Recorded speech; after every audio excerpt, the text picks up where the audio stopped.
Good evening, children. So let us start with the revision tour part 1. All right, class.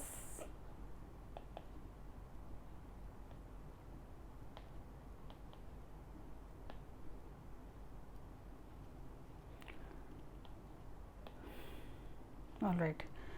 So let us start with the Python revision tour first, or one part first.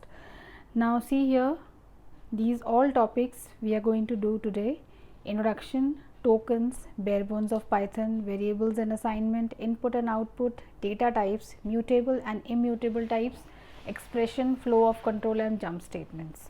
Now you all will be wondering why we are doing all the things again and again.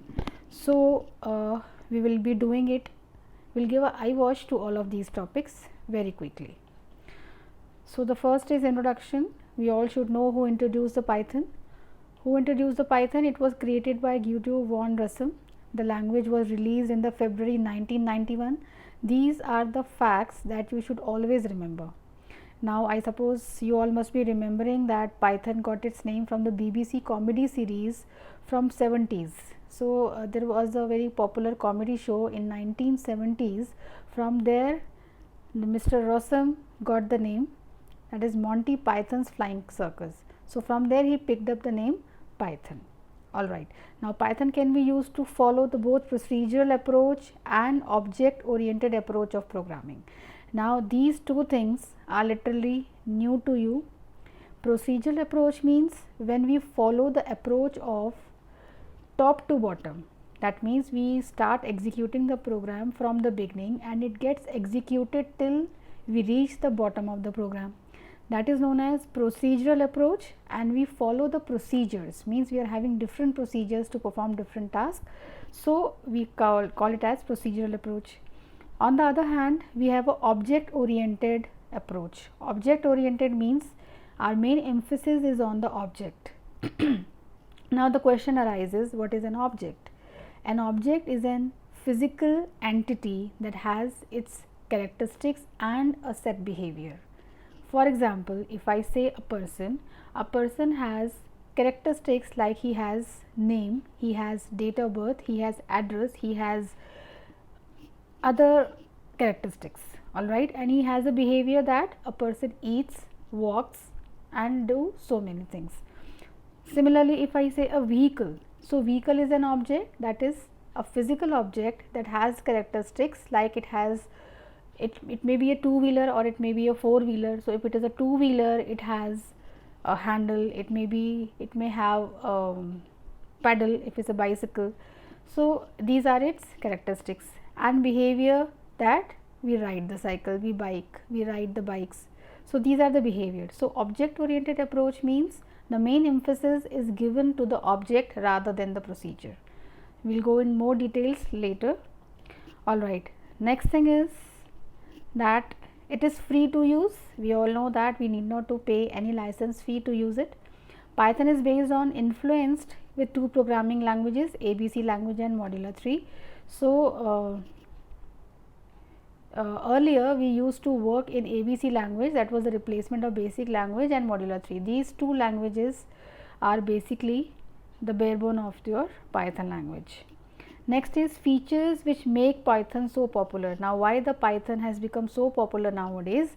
That is, it is easy to use object oriented language, as I explained you the concept, expressive language, interpreted language, completeness, cross platform.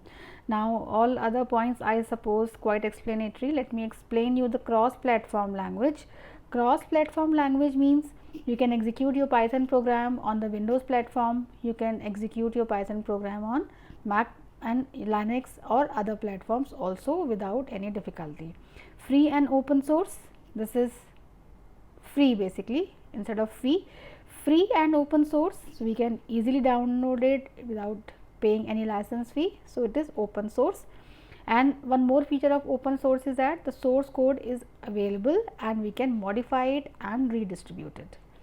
Variety of usage and applications, you can use it for variety of applications, for the creation of different type of applications. Now since we have some advantages, so we have some limitations also. Not the fastest language, means it is interpreter, and we all know the difference between interpreter and compiler. So, since it is an interpreter, so it is not the fastest, it is little slow. Lesser libraries than C, Java and Perl, these are other high level languages. So, it has lesser libraries as compared to these 3 high level languages. Not strong on type binding and not easily convertible, it is not that easily convertible into others. Alright. Next, let us quickly see what are the tokens. So, tokens are the passage of text, individual words, punctuation marks are called tokens or lexical unit or lexical elements. So, the smallest individual unit in a program is known as tokens. So, different tokens are keywords, identifiers, literals, operators and punctuators. Now, let us see a very small program to explain all these different tokens. Keywords, as we all know that keywords are the reserved words that has a special meaning to the interpreter. For example, print statement, for statement, in, if, all these are the examples of keywords. Next is identifiers. What are the identifier, children? Identifiers are the name given by the user. For example, if I take the name of a variable, it is an identifier. If I write down any function name, the function that we will be doing in the next chapter, that is again an identifier.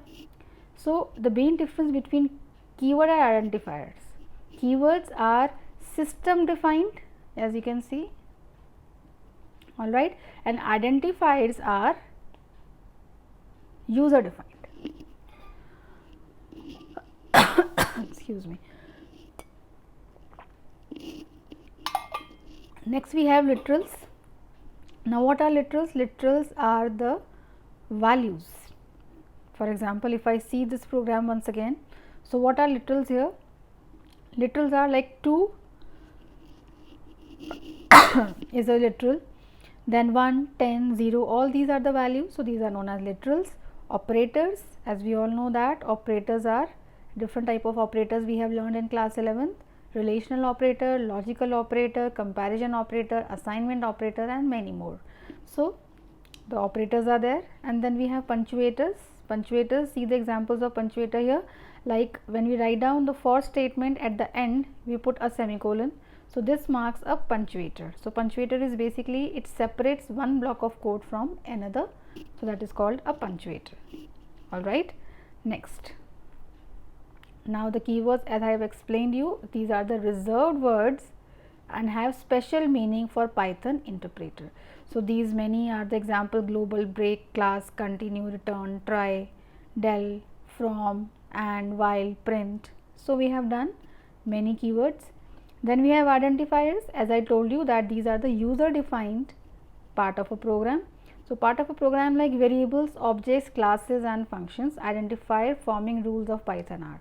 Now, we have done so many rules of naming conventions of an identifier. So, let us quickly see what are those rules. It is an arbitrary long sequence of letters and digits. It can have letters and digits. The first character must be letter or underscore. Upper and lower case are difference, means capital A is different from small a. The digits from 0 to 9 are allowed except for first character, means the variable name can start with any alphabet and after that you can have any digit from 0 to 9. It must not be a keyword. A keyword cannot be taken as an identifier, we know this. No special character are allowed other than underscore. So, underscore is allowed, no other special character is allowed, and spaces are also not allowed. It's clear? We already know this. Then the following are some valid identifiers. Now, see the example: great pay, great pay. Now, you can see the spellings are same, but this is in mixed case, that is greater and small letters. This is all capital letters. So, these two are two different variables. Alright. Similarly, now see this. This is again a valid identifier. It is starting with alphabets. It is having digits also, but not in the beginning. Second, third, it is not a special word or a keyword. So, it is again a valid one. It has a special character, that is underscore. So, again it is valid. is married. Now is married, see we have underscore in the beginning, so again it is valid. Please do remember this example, because here the identifier is beginning with underscore, so this is completely valid.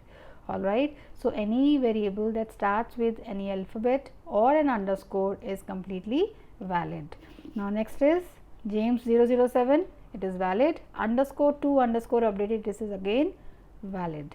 Now let us see some quick examples of invalid identifiers. Great pay. Now why this is invalid? This is invalid because we have a special symbol hyphen and not an underscore, so it is invalid. If the reason is it is a keyword, so this is invalid. 12 underscore 2018 file, this is invalid. The reason is that it is beginning with a digit, which is not allowed. Roll number, we have a special character dot, which is not allowed. Dollar in the beginning, that is special character in the beginning, so not allowed. Roll number, since we have a space in between, so it is not allowed. So I hope all these examples are very much clear, what are valid and what are invalid identifiers. Alright, now next is literals oblique values. As I told you that literals are nothing but the values which are assigned to a variable or an identifiers. Alright, so literals are data items that have fixed value. Alright, so literals are a data item that has a fixed value, you cannot change it. The value of an identifier or a variable can be changed, but the value itself would remain same, it is fixed. Alright, now Python supports several kind of literals: string literal, numeric literal, boolean literal, special literal, that is none, and then literal collections. Now let us see them one by one. What are string literals? As we all know that string literals are the collection of characters or digits or anything written within single quotes or double quotes are known as string literals. So it is collection of characters enclosed in double or single quotes. It can be either single line string or a multi-line string. So single line string must terminate in one line, that is the closing quotes should be on the same line. Are you getting? The closing quotes should be on the same line as that of the opening quotes. Means wherever, if you are writing it from here and ending it here, this form a single line string. And multi-line string means when we have starting from here and closing at the next or different lines. This is multi-line string. Now let us see, but generally we work with the single line strings. Now see the examples: Python written in double quotes, Mogambo written in single and double quotes. Now see, though this is a number 1 2 3 4 5 6, it is though it is a number, but if I enclose these numbers in single quotation marks, so it will become a string and not a integer. Next, hello, how are you? Now see, this is a big string, but since it is written and enclosed in single quotation marks, it forms a string. Now see the other examples: dollar in single quotes, 4 in single quotes, at the rate in double quotes. So these are 3 different strings separated by comma. Alright. Next, in Python, both single character or multi characters enclosed in quotes such as kv in double quotes, kv in single quotes, asterisk in single quotes, plus in double quotes are treated as same. Fine. So if you write anything in double quotes or in single quotes will be considered as same in case of Python, not in any other language. Okay. Since we are learning Python, so all these rules applies to the Python. Next, let us see multi-line string.